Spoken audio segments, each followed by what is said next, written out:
Now from the University of Okoboji, it's Okoboji Broadcast with Jeff Thee. Welcome to Okoboji Broadcast, everybody. Welcome to Camp Foster, where, as you can hear, there's a little construction going on right now. Josh Carr, the manager of, executive director, I should say, of Camp Foster, here with me. My friend, how are you? I'm doing great. Beautiful day. It's a beautiful day, and you know what? It's good to hear those sounds of things happening, because we know there's some big things happening here at Camp Foster. Yeah, not an uncommon sound at Camp Foster. They're always doing something, but I tell you, this is a big one that's really had a lot of support through the community and the community at large outside of Okoboji, clear from coast to coast, and so it's been a good thing and some stuff we're really excited to see. Absolutely. Well, we're sad, but we're excited for you, Josh, because you were announced here recently you're going to be moving on from your executive director that you've been here for 14 years as exec. Yes. But you've been here 17 years on hand for the camp. Yep. And I think I started my first summer 25 years ago as a camp counselor, still in college and stuff like that. So it's bittersweet. I love everything I do. I've learned to love everybody that I've worked with. Honestly, they make this place happen, and all the families and all the campers and all the staff over the years have been amazing. But I'm moving on to something different, serving the Lord at First Lutheran Church. So excited about that too. Both great opportunities to serve. Yeah. You know, I can remember early on, and I've had a chance to work with you as a on-air person and also as on the board of directors for the Bedale Y, and I've always just enjoyed your enthusiasm. You're almost like sometimes and this is not an insult, but childlike enthusiasm. I get it. And because the very first interview I believe I did with Josh was in our Old Lakes television studios, and they were coming up on your Halloween. What's it called? The Mystery Madness. Mystery Madness. And in comes this guy I've never met before with a Darth Vader helmet on.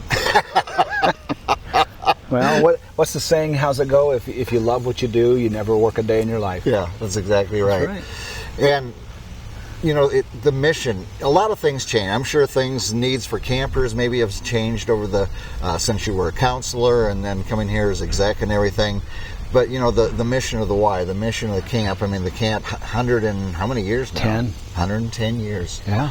That mission stays as steadfast as the day they put it up. That's what drew me 25 years ago, sitting in a building right down the hill here, sitting in a building, listening to a YMCA professional explain how important the mission was. I was hooked. Yeah. That's what I wanted to do, and I ended up doing it with the rest of my life. Yeah, and think about, and not just the kids that you've seen here over the years, but for the past 110, when it turned 100 here 10 years ago, and we had a ceremony down at Arnold's Park Amusement Park, and I think of all the alumni.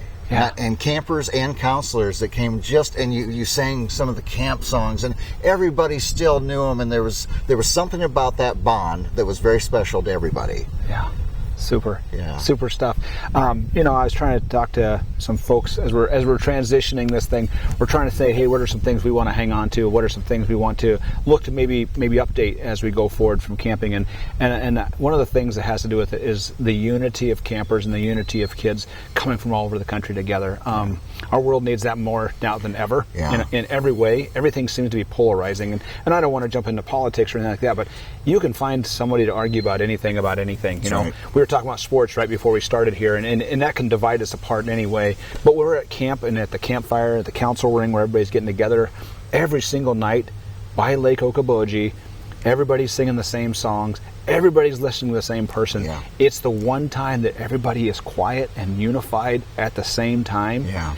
It's a piece that people come from all across the planet to achieve, and it's great. And they take it home with them. They take it home with them. You know what? And I always think that, you know, when we do keep our mouths shut, we find out we've got a lot more in common with other people than we do differences. But sometimes we let words and those things get in our way. But Camp Foster has just been a place for people to come for 110 years. And what some of the differences maybe you've seen in campers' needs or the things that camp has done different in your tenure here?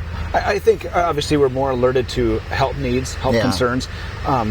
Maybe glazed over them years ago, or maybe we just weren't aware of how to deal with them years ago. And maybe parents didn't send their kids to camp when they were sick or needed certain medical attention. We might do this part over.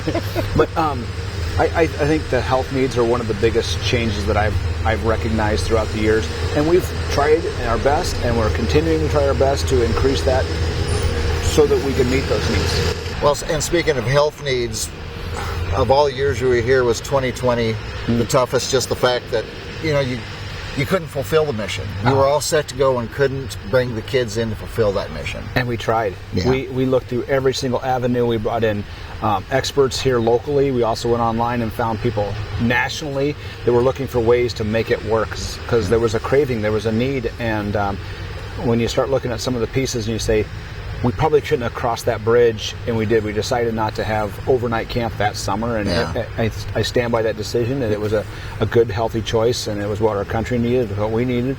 And but that was probably one of the hardest health-related summers ever, of course. Well, health, and of course, I mean, you are driven by the funds that come in from residence camp and all that stuff through the summer, and all of a sudden, every nonprofit, every business faced that same challenge going into that.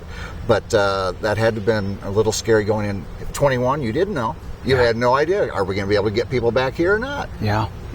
And I think as an organization that says, hey, we're actually here for the health of people, and your health as far as medical is just as important as your mental health, which is just as important as your emotional health. And so we wanted to do that, but the 2021 were ones we were really on cue and really on to the physical health of people. And even in 2022, we still had some moments where we were just like, what do we do now? How's this going to work? And we just had to adapt to make it work. How many acres we got out here? 214. 14. I mean, and the amazing part, and my wife and I note this, I point it out all the time going by here with all the trees and everything. You'd never know there was a 200-acre plus camp sitting behind those trees. It's so, in some ways, I always say Camp Foster is one of the Iowa Great Lakes. If you go here, you know about it. But it can also be one of those, I didn't know there was a camp sitting there. We've talked about that over the years, is how we're kind of a best kept secret. I don't want it to be that way. I want it to be open, excuse me, for everybody. We talk about what's behind the yellow sign, as if there's like a guarded fence or this kingdom that's kind of on its own back in here. But part of the aura of that is kids can go to that place where they can let their guards down. They can relax. They can be themselves. And I think if there's anything that's powerful to kids is to be themselves. And truly exercise just showing emotions to each other, showing the fears and doubts that they have in their own lives when they come here. I mean, a lot of our teenagers, they thrive on that. Well, yes. So there's for the most part, a lot of them, they're in their cliques or whatever in school, and sometimes with mom and dad or parent, you don't feel comfortable doing that. You come to camp, you've got that week, and it's amazing how that guard comes down and you have that opportunity. I'm going to be who I am. Yep. This place brings it out. Yeah, it does. Any favorite memories of, and I'm sure we could probably do 3 hours and not even hit them all, Josh, but things that stand out with working with the kids and working with staff and counselors. And this is probably not a favorite specific memory, but it's a general specific memory. I think the times greeting the kids on Sundays is huge to me. Seeing the excitement and maybe sometimes the fear in the faces of, like, I've been left here for a week with my parents, but to know that they're in good hands, and over the week to see them change till Friday when you see them and they don't want to go. The tears are streaming down because it's the end of this summer. I think, like, for some kids, when camp's over, summer's over. They're going back and getting their school supplies and they're back to school, and so they look forward to this all year round. So when they get out of their cars, they're excited, and when they got to get back in the cars, they're crying because they don't want to leave. And so those are some of my favorite things, and you can't just make a specific one and say, in 2019 there was one child, his name was Joseph or whatever. No, it's every week, week after week, and I look forward to that. But again, that's just one of many. But what a thing to hang on to, just that general impression of they may have been a little afraid when they got here. They were sad to leave. Mission accomplished. We touched this child in some positive way. And it's not the only one. No. I get more of this with some of our alumni families, because they'll send their little kid to camp and they'll send me a text message like, how's my little kid doing today? And I'll go find them and I'll kind of watch from a distance and see how they're doing, if they're making friends. And I love to make those reports that, hey, your little one is making friends, they're laughing, they're smiling, they're dressed up like a pig, whatever there is that they were doing for the day. Those are some of the things that I really, really like, is because you get those opportunities to tell those parents, hey, your kid's really, really having a good time. They're not scared. They're not afraid to leave mom and dad. And those are kind of some cool ones right there. Do you have any stories of, you get stories there of, well, their parents camped here over 110 years. Do you have any that have, that family has sent a kid here over 2 generations, 3 generations, anything like that? 3 and 4 are starting to become more and more common. Okay. Maybe when we had our 100th anniversary, 3 was kind of like just about as many as you could get, but now we're starting to see that 4th that's been able to come in. But that's hard too, because that's a long time to sustain anything. People don't live in the same parts of the country as they used to anymore. That's right. You know, so we have families that come from coast to coast, and I ask people that come in from Connecticut, what brought you here? Well, my grandparents live over on Westlake. They come here. Yeah. What? Really?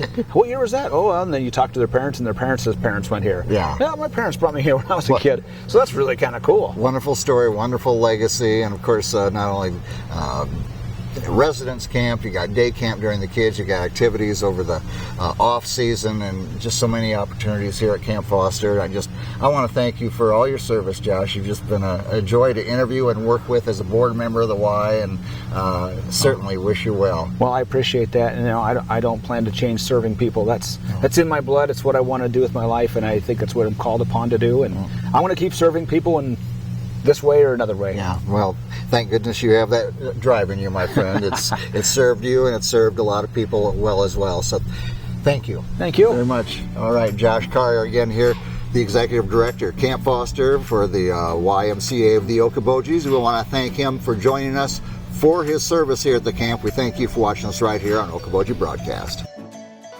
Okoboji Broadcast from the studios at historic Arnold's Park Amusement Park is brought to you in part by the Scott Troutman State Farm Agency in Spirit Lake, Quest Wealth Management, a financial advisory practice of Ameriprise Financial Services, advisor Jan Spielman, AJ Spielman, and Erica Wachholz. The headquarters of the University of Okoboji is at the Three Sons, open Monday through Saturday 10 to 5 and Sunday from 10 to 4. Bank Midwest, dream big, plan wisely, live well. Lakes Regional Healthcare and Avera Partner. Ruthven Locker at the Lake, where carnivores are welcome on Hill Avenue in Spirit Lake. Beck Engineering in Spirit Lake. Be Radiant Laser Skin Studio in the Okoboji Plaza in Okoboji.